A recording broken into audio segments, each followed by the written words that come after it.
So my son passed away on February 9th, 2024, and he was revived after 2 hours of being pretty much dead. And they did CPR for an hour.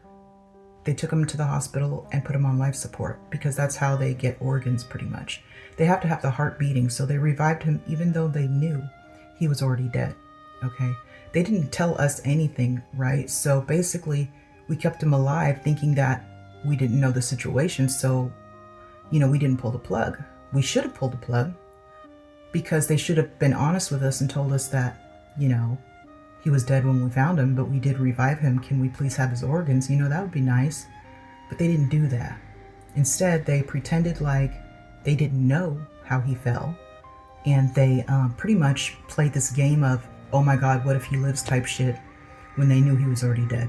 So I watched my son on life support, 0.001% alive for 6 months. Okay, that was torture.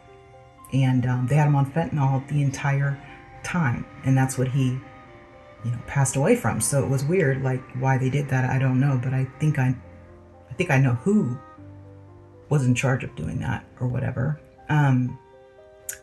So while he was on life support, my 2 children, ages 2 and 9, were removed from my custody.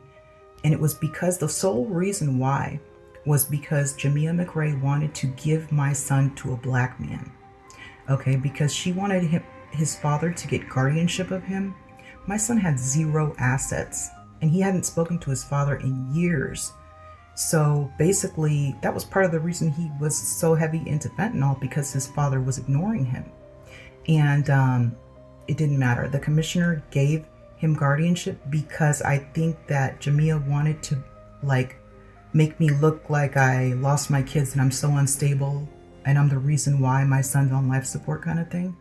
So that's what she did when she took my kids. She wanted to so badly give a black man what he wanted and terrorize me. That's what she loves to do. She's been doing this for 20 plus years to the same father, So, so he got guardianship and he moved my son 50 miles away. So I wasn't able to see my son when he passed away, since it was too far, and I had visitation with my daughter 5 days a week.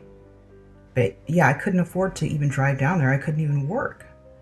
I had to go to visits 5 days a week because her visit monitor wanted more money, and so she wanted more hours.